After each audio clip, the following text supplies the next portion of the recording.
Good evening, everyone, and welcome you all to the fourth day of SSERD World Space Week 2020 celebrations. I apologize for the delay due to technical glitches, but yes, we're back.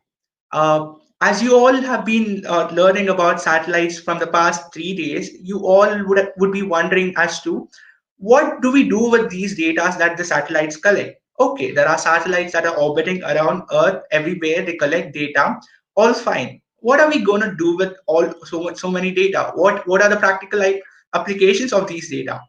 Well, one such application is using these Earth observation data to understand the environmental changes around us and to use it for enhancing our agricultural crops and also to plan the utilization of natural resources that we have in and around us. So we have with us today Ms. Abhilasha Purva, the founder and CEO of Blue Sky Analytics, to tell us more about the topic of environmental monitoring through Earth observation data, along with Mr. Ishan. We are glad to have Ishan and Ms. Abhilasha Purva here with us today, briefing us more about these topics. I welcome you, sir. I welcome you, ma'am. The screen is yours, Abhilasha ma'am. You can proceed with your presentation. Thank you. Sure. Hi, can you also just share the slide deck, please? Awesome. Yeah. So, hi guys, my name is Abhilasha. I'm the founder and CEO of Blue Sky Analytics, and I'll tell you a very funny story about how we came up with the name Blue Sky. There was a day when four of us, the early members, me and my co-founder and two sort of part founders, our first two employees, but they're much more than employees. We were just sitting across a table, and we were at that time we were neither angel funded nor seed funded. This was probably the third month of our existence, and I looked out in the sky and I said, the only thing I want is to have a blue sky. I don't care so much about revenue. I don't care to become a multi-billion-dollar company, but I really, really care simply to get blue sky. And at that time, it was like absolutely gray, grim, sort of very high pollution. It was month of January, and it just looked as if it was, somebody, you were living in sort of a smoke chamber. It completely looked like that. So that was the starting point of our existence. Can you move to the next slide, please? I'll give a little background of ourselves. I am Abhilasha. I went to IIT for undergraduate and kind of focused on chemical engineering and nanotechnology, and started with some applications of that segment into environment, and did some projects on solar energy, converting dye water into like pure water and stuff like that. But I moved soon into economics and policy side of things. And I worked with Jairam Ramesh back in 2013-14 when he was the environment minister. And at that time also I worked on air pollution as a segment.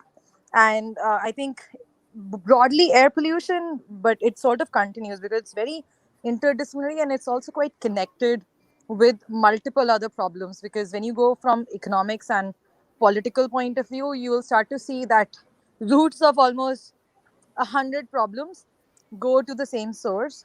So we sort of expanded from air pollution to broader environment and climate change. My co-founder also happens to be my brother. In some sense, back in the days, everybody used to tell us like, "Hey, Abhilasha, for air pollution and for climate change, you don't do a startup; you open a non-profit." So I think he was the only person who was barely convinced about like, okay, let's do this. And there was a lot of technological scope, and he was quite excited about that. And it's actually a lot of his innovation where he's a developer. He dropped out of college straight after his first year, and he moved to Bangalore and started working with another startups and stuff like that, and built a very sort of developer mindset about approaching different problems. And it was with our combined efforts that we saw that there were extreme amounts of inefficiencies in global environmental monitoring and in particular Indian environmental monitoring from the perspective of uh, you know, sort of just data and technology and how you manage your resources, the kind of code that is written. And if I have to give you some example, look at Facebook. So there is a very nice quote which says that the best minds of our generation are busy selling ads. And this is by one of the first employees of Facebook. And that's what you will see across in India also. Like, even today when we are looking out for engineers and developers and data scientists, the best people are going to Walmart and Flipkart and Coca-Cola. So we are always trying to sort of sell products, sell shoes, instead of focusing on other problems from an engineering perspective. And that's where engineering segment faces a lot of disadvantage. And Kshitij and I decided to build a firm, build a startup which is super tech oriented but will operate exclusively in environment and climate. And I think we are one of the first, India's first climate tech startups to get seed funded recently, and so on and so forth. Can you move to the next slide, please? Uh, So, okay, this is a super depressing slide. And we recently did a video in which we asked a lot of our partners and our investors and employees to mention the year of the carbon concentration of their birth year. And I remember for my birth year, it was 354 ppm. And as you can see, now it's 412 ppm. So you guys are all engineers, and you're an undergraduate, you're all educated. You might be able to very well understand what this means for the planet. This is, I think, one of the highest concentration of carbon dioxide we have had in the planetary, like very long planetary history of probably entire. I'm sort of not sure about those numbers. And we've already gone to a 0.85 degrees Celsius of temperature change. So, climate change is no longer something that will happen. It's something that is happening at a breakneck speed. And even though we are India's first climate tech startup, I feel we're super late, and we might not really be able to do the kind of impact that we want to, because to quite some level, I think the kind of climate catastrophe that will be facing us soon are going to be pretty extreme. Can you move to the next slide, please? Um, so this is sort of like encompasses what we believe in and what our core philosophy as a team is. Climate change is it's almost an existential crisis. I know a lot of people, when they look at social impact, they go and work in education, in poverty, in health. And to many of my friends who do that, and to any of you, I will be like, I think climate change is the first social problem to solve. Because if you exist, if you're alive, you can solve other problems like education and health. If you're just not alive, if your planet is uninhabitable, like, what to do about the other things? And checking into or working on anything which is not impact focused, especially in 2020, that, I don't know, it just makes no sense to me. Let's move to the next slide. So I'll just give a very brief sort of overview of what we have achieved. We're almost a 1.5 year old company, but our growth has been quite exponential. Like, I mean, this time last year, we were, we almost had no funding. We didn't have like any team, nothing. And like now this year, we are doing like a team retreat. This is our first retreat in our 1100-year-old fort. Don't worry, I'm not like wasting our funding. It's quite economical thing. And I'm sort of sad that Ishan is not able to join us, but also happy because he has like good internet and everything, and he will be able to like hold the fort of blue sky while we are like having fun. So last September we won MIT Solve, the Healthy Cities Challenge. We got about $60,000 in prize money. In December we won Copernicus Masters from European Space Agency, and we were the first Indian startup to win that. That's a picture from that event itself. And I'll tell you something funny. We were the only brown people on the stage. We're the only brown people in probably 10 years. And when they were tweeting, they tweeted my name wrong and they made me Angelica Witt from Abhilasha. It was super funny. But I guess, when you're one of the first people doing something, then the community or this kind of error happened. By January, we had closed the term sheet for our seed funding of about $1.2 million. By It took some legal paperwork and everything. By June, July, we closed it and then doubled our team. Today, we are 18 people, and I would say 18, one of the like smartest people that I have actually ever come across with. It's not even to flatter my team, but uh, I mean, I think there is one fact which I used to tell my investors also, that Indian engineers, like, or people in general, want to work on impact. They want to work on climate change, but there are not the right kind of avenues available. So if we exist, we will be able to find the right kind of people, and that's what exactly happened with us. Let's move to the next slide. Okay, so now I'm moving a little more into Ishan's realm. He's our data lead, and he comes with 10 plus years of experience, Ishan, or 12 years of experience. Approximately, I'd say, excluding my like masters and so. But yeah, So 8 years of experience and then 2 years yeah, of master, that makes it 10. So approximately. that experience in GIS and remote sensing and data, and he's super calm and like level headed. But if I look from the business point of view, and I used to work in the investment industry right before this, investing about 150 plus million. If you look into financial industry, right now you can go and check what is the stock price of NTPC, what is the stock price of Coal India Limited, Adani Coal. You can check price of like Reliance, Shell, Schlumberger, everyone, every company on the planet. You can check all of their balance sheet, like their financials, how many stocks of a particular company were traded yesterday, how many biddings happened at what price. You will know everything. But let's say if I want to see how much carbon emissions was done by Coal India Limited yesterday, there is just no data on it. How much, air pollution was done by NTPC yesterday, there simply is no data on it. Or how many trees have Adani coal like destroyed till date, there simply is not data, no data on it. And that's what we wanted to do, like, data everywhere but not a soul to analyze. And we were going to be that soul in our own homes, working on cloud computing, working on satellite data, talking about, like, telling the world about environmental impact of everybody on every other company. Let's move to the next slide. I think now it's like Ishan's realm. Like, this is all data, and it would be best pitched by our data lead. Ishan, you want to take over on this one? Yeah, sure. I'll just start from here. Uh, any concluding words, Abhilasha, from your side up till now? Any concluding words from my side? Yeah, up till I now, like I think I'm super excited about the sort of scope of Blue Sky, both from like tech point of view, from impact standpoint, and also from I think the financial point of view also, like from business perspective also. We have been doing pretty well, and we have been getting like great inbounds from great clients. I think for a startup which is 1.5 years old, we work with some of the best clients, like the fact that we are founding members of Climate Trace, which is led by Vice President, US ex Vice President Al Gore himself, who all of you might, I'm sure you guys know him.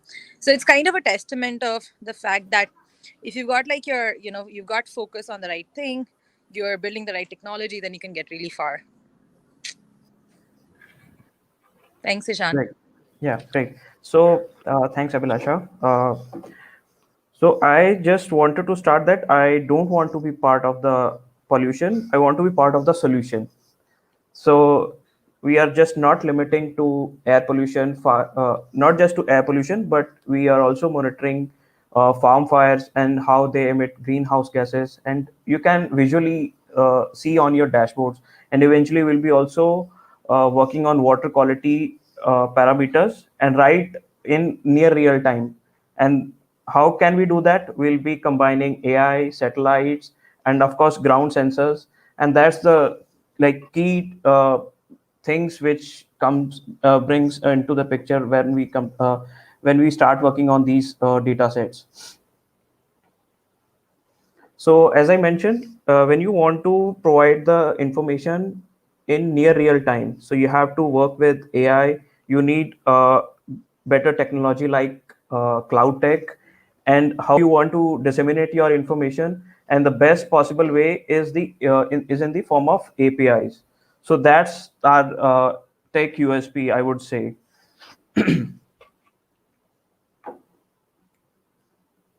So as I mentioned, we started with monitoring air pollution and specifically PM 2.5 because it is one of the most important pollutant, and also it's also it has like very deep impact on our health. So we started with our Blue Skies journey started with PM 2.5, and now we are also working, and soon it will be available to all the community, all the researchers, to all the uh, clients and whoever want to use this. We'll also be monitoring farms, forest fires, where you'll be able to visualize the where it is exactly happening, and you get the analytics right on your screen. And eventually, we'll also be providing you the forecast of these things, all using satellites and like advanced inbuilt AI algorithms. So, Abhilasha, do you want to speak about this thing? Sure. So, I think you guys can, if you have done some data analysis, you yourself might know that often finding the right source of data or right data set takes a lot of process, right? So, something that has happened, you guys might have heard of this company called Bloomberg, which is a $1 billion company, and actually they make like 3 billion in pure cash from just one product. And one of the things they've done was organized and streamlined financial data, and something that we wanted to do was same for environmental data. And thereby anyone who's using, whether it's analyst, whether it's a researcher, whether it's a developer, it just takes lesser time, because at the end of the day, like, the value that you deliver to your customer is convenience, quality, and time. And the time is a big commodity in 2020. So that's what we wanted to solve with our way of providing that data via accessible APIs to people. Ishan, you can go ahead. Yeah, sure. So I think you have briefly talked about our Blue Skies journey. It started in in 2018, and then slowly in 2019, I guess the team of two, it was like team of four. They started exploring the various data sets we could incorporate and how to disseminate. So we tried and tested like various uh, like models, even business models. So that's how we evolved naturally. Uh, and I joined Blue Sky like in 2020, but like I was uh, I was in contact with the founders, and I was really, really fascinated. Like I was really interested what the kind of work or the kind of vision Blue Sky has. So I'll also talk about my journey, like how I uh, worked with my previous organization, how I like from being an engineer and how I ended up working with climate data sets. And that's what happened. I think our journey started parallelly, like when I started my journey as an individual and how Blue Sky started its journey. So from 2019 into 2020, I think we won Copernicus Masters. I think Abhilasha has already mentioned, and now we are already a team of around 20 people. And right now I think we are working with one of the great project where you'll be monitoring the greenhouse gases emitted from forest and farm fires, where you can visually see on your screens like where the emissions are coming from, and even you can also quantify like the amount of CO2 these fires are emitting. And like eventually we'll be also working on various other indicators, environmental data sets. This is just a brief about the key projects or notable projects we have worked on, or we started like by winning the Copernicus challenge. I think we were the only Indian startup, and then we also won the MIT Sol. Uh, and right now, I think as we are evolving, the climate race is really, really, really interesting project where not just Blue Sky, we are also collaborating with other NGOs as well. So that's going to make a huge impact. Like, so yeah, Abhilasha, do you want to pitch on this thing, like as a team, how we evolved and how we started? Yeah, sure. Give me 1 second. Yeah, yeah, Um, sure. so it's so funny. I mean, our entire team is here right now, close to in somewhere in Rajasthan. So and one of our first members just reminded me that I was not the first person to join Blue Sky. He joined before me. So we started from dining table in our house with a whiteboard next to the dining table. It was Kshitij, and then Kshitij sort of asked one of his friends to try work with us. That's Jashan. He's the person like next to Ishan's picture, his picture is there. We call him JSON, which is a file structure in JavaScript, and that's now like his big nickname as well. So Jashan and Kshitij were just working on this dining table. Jashan needed some salary. I was like, bro, I'll pay you 32,000 at that time. Itna mere paas savings hai for a few months. If by the time my savings run out, we're not able to raise an angel round, then I'll refer you to some of my friends and then they can hire you. Soon after, Sahil joined. Sahil is like one of the most punctual, most focused person I've ever met. So he had a very simple thing that I want to work on satellite data. We're like, oh, we want to build a satellite data company. So come on board. I think from there we grew into Kaustubh, who's our chief people and officer, as well as for quite some time he was the main design person, and as of now also he's the main design person. That was followed by Tej, who leads business development at Blue Sky. She started as my chief of staff in December, and she was shadowing me for all of my meetings for the first 2-3 months. But she grew so quickly that I was like, "You do better pitches than me, so why don't you go and do the pitches to customers by yourself?" And recently, she closed one of our first deals end to end. So from procuring the deal to sort of getting the product built along with the engineering and the data team, always checking with the client on their requirements and changes and feedback and everything, and delivering it.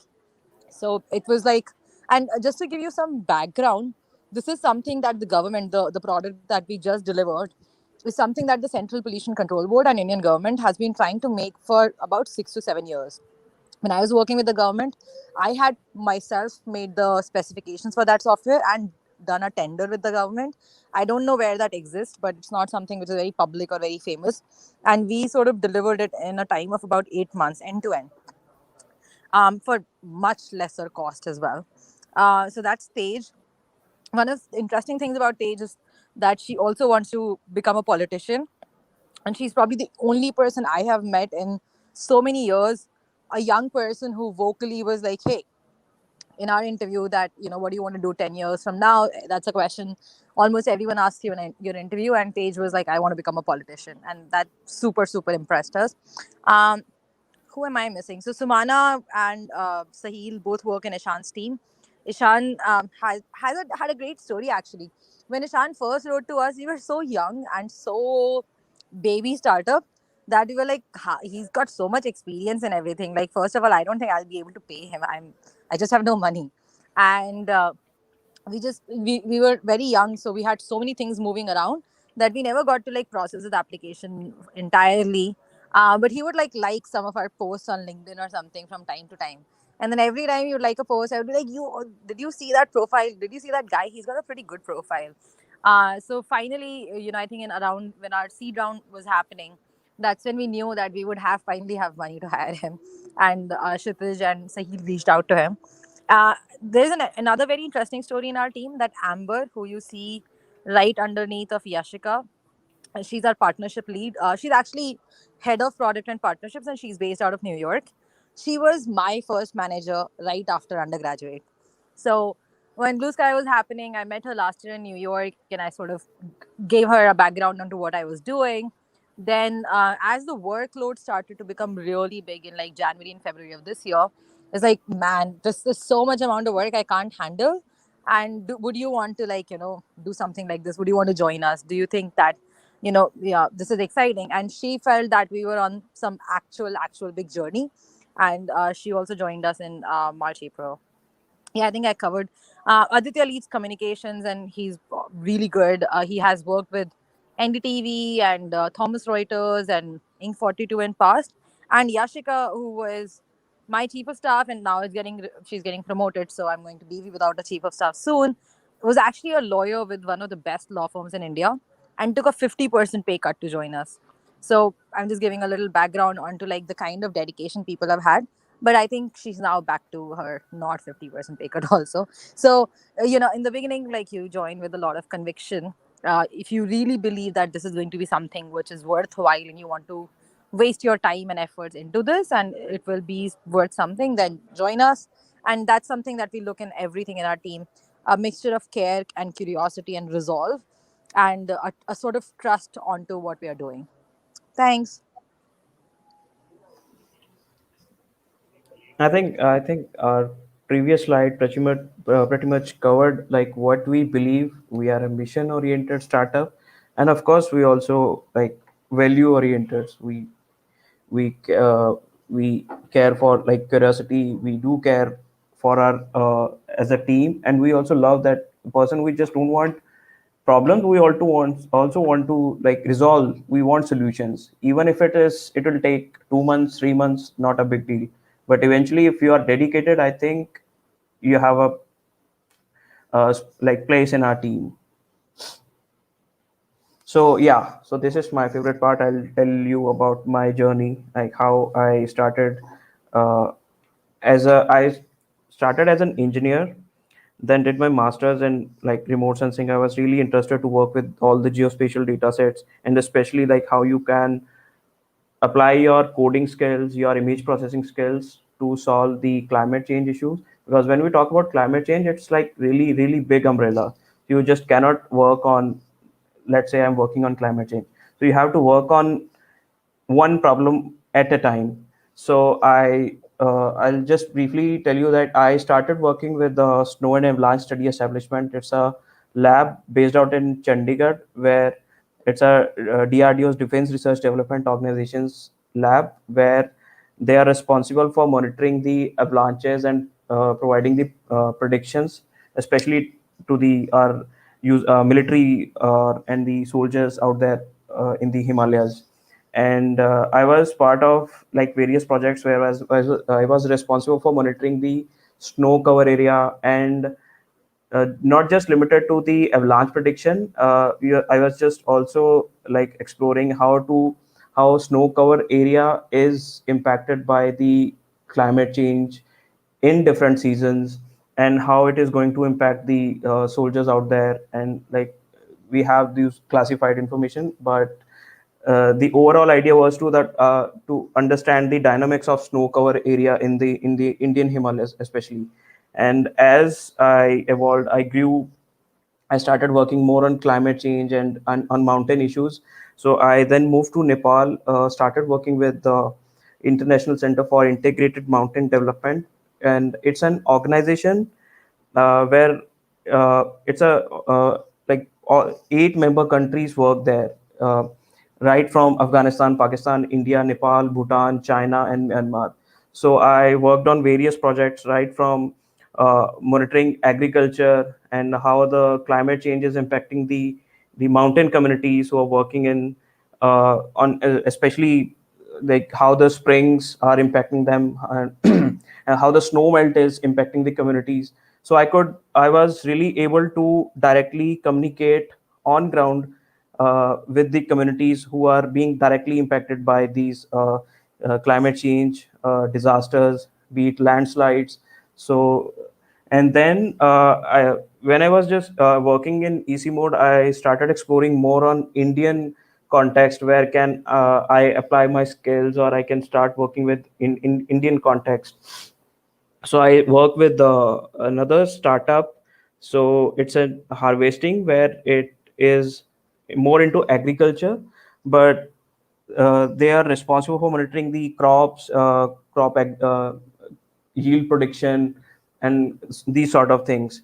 And while I was in AC mode and harvesting, but I was constantly like seeing the progress of how blue sky is evolving, and I was really interested the kind of work Abhilasha and team they were doing.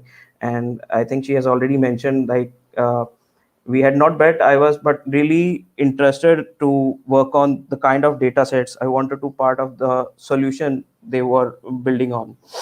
So on the left side, I think you can see the pictures where I interacted with various community members on ground, where even they could also, when I just interviewed with them, they were not really interested to know like what's happening on ground, or like they were not interested to interact with me.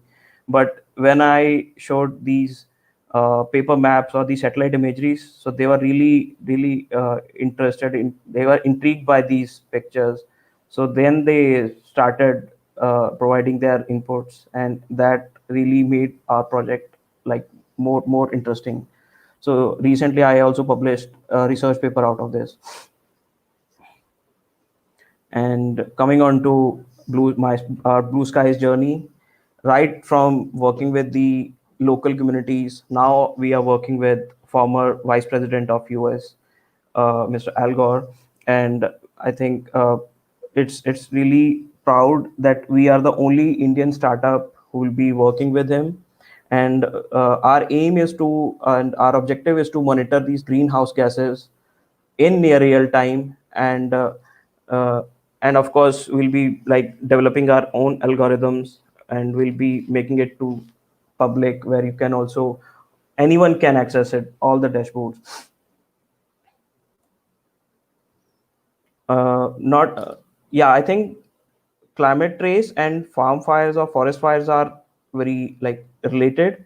You can not just because to monitor these gases, you need to have the locations where the fire is happening.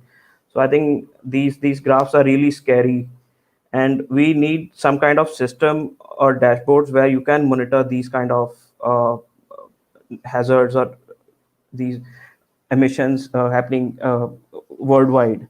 So these problems are not just limited to India or like Uttarakhand or the farm fires in Haryana or Punjab. I think these forest fires and farm fires, this is a global challenge. And being an Indian entity, we of course will start with the Indian region of interest, but eventually we'll be monitoring the global emissions as well. I think, yeah, so that's all from Blue Sky. Uh,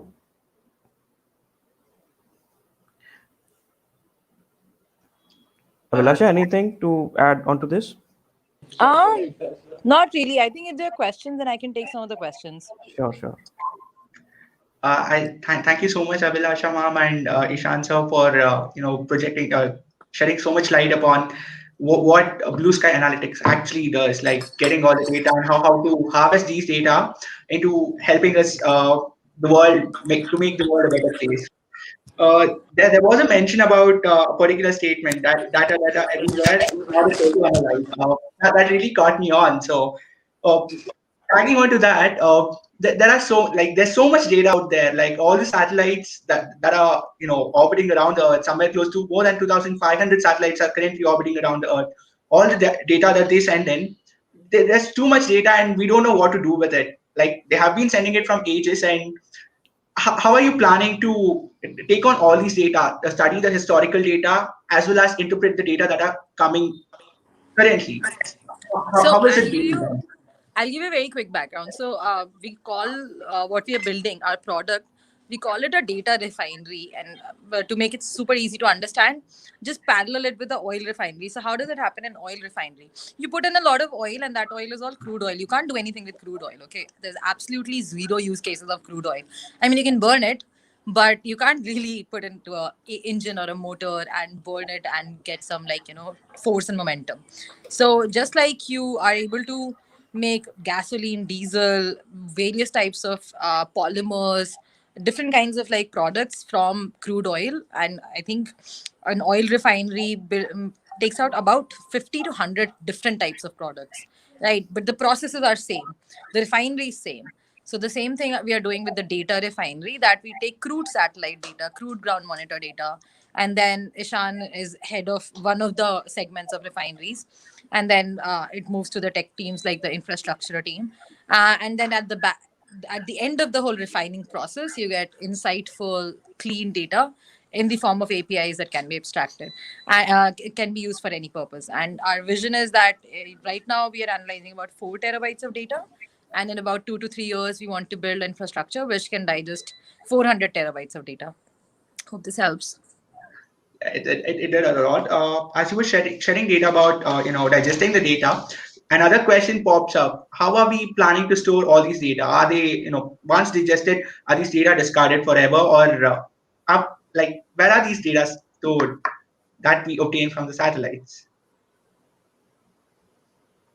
Okay, I'll take this question. I think we have pretty like well databases where you can store these data sets. So we get these data sets, raw data sets from the various space agencies like ISRO NASA or European space agencies. So they just provide the raw data sets where you can uh, or one way is you can get their data sets like as a form of archive, store it in your databases and process it, and then store the processed data sets in again in another database. So that's one. Or you can get those the raw data sets right in near real time from their database, from the servers of the space agencies, and you just store the only limited information what you want to store in your databases and make it available to the users. So we have pretty much storage where you can store these data. So any numbers that you want to pin them with, like Uh, uh, Numbers as in. like at a given time, how much data would you be handling there at your company? So it depends.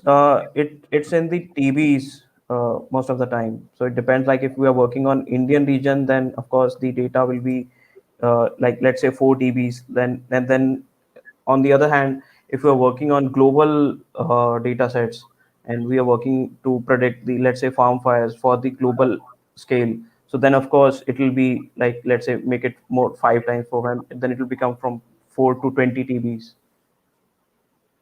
But it is And all stored. yeah, there was also mention about governmental policies, like government, trying to looking for these solutions. But as we observe right now, that there's a lot of change in governmental policies across the various nations. They're going against their own policies that was pro environment right now, trying to change all these policies. And even in India, there are few policies that are very much concerned about the environment, and as well we are trying to take a step back in these environmental policies as well. How is it going to affect the kind of model that you are trying to set up, and uh, what's the role of governmental policies in such startup companies trying to make an impact on global climate change? So there are two ways how businesses and government and policies interact.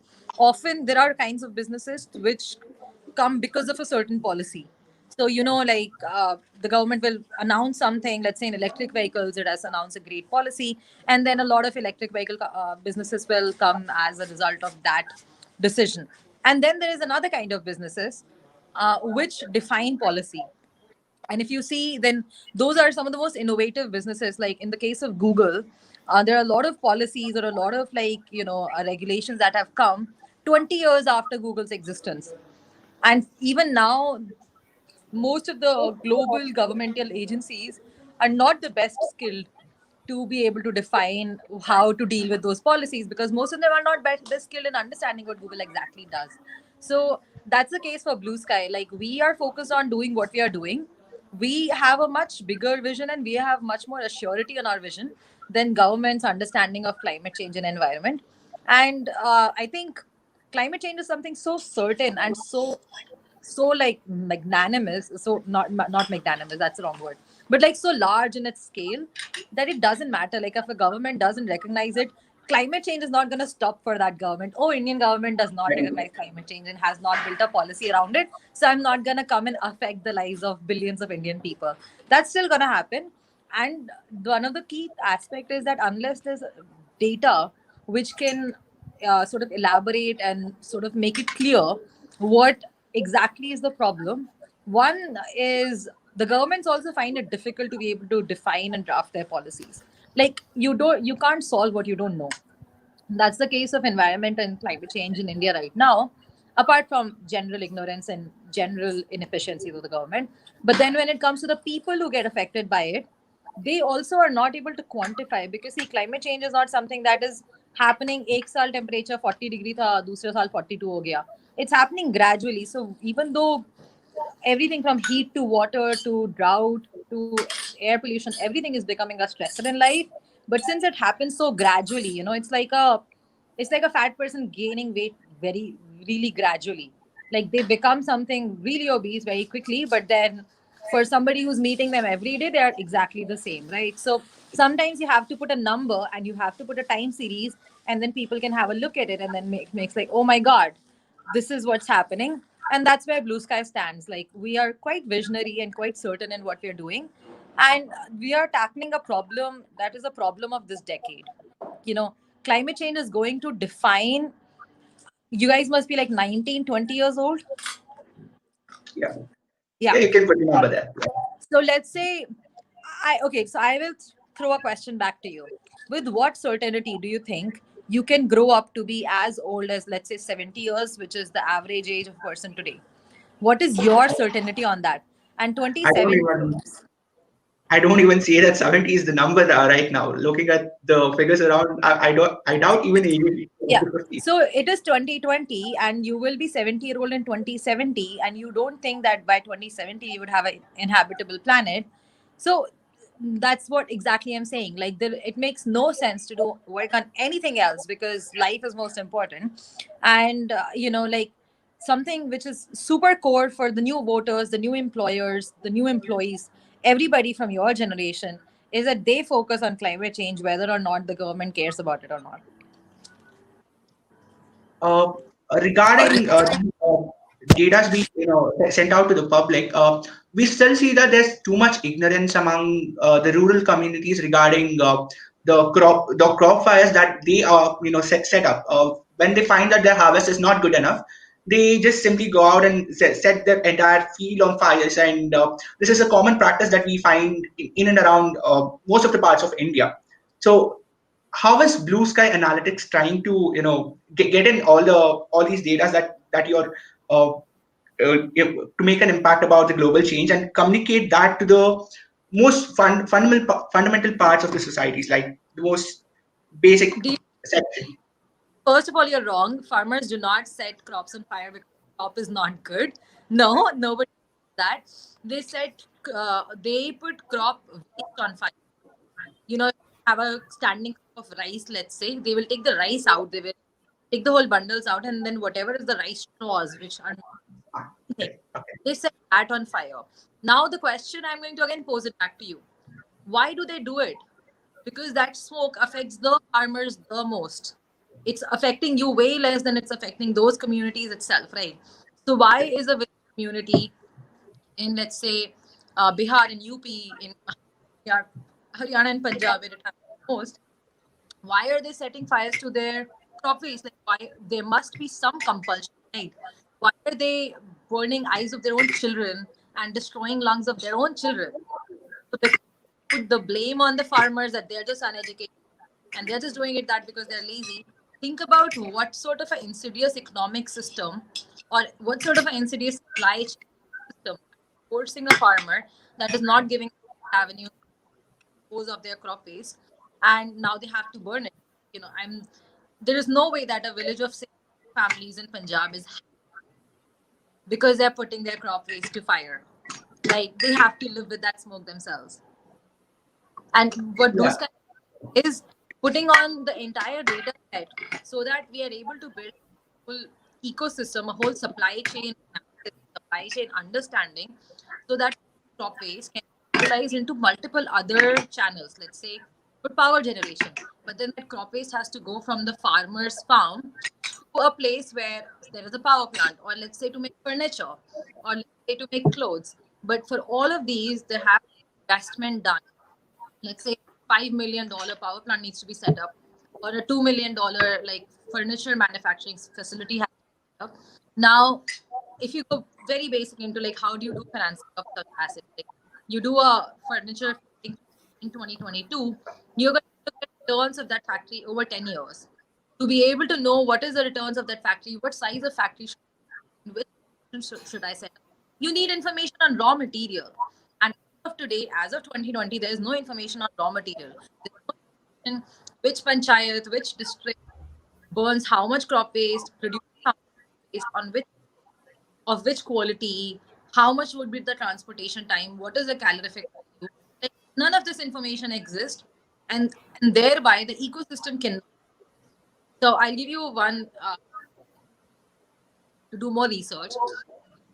17, Supreme Court or Ministry of Power put out a guidelines which laid out that it is compulsory for 32 power plants in North India to co-fire along with 32 coal power plants.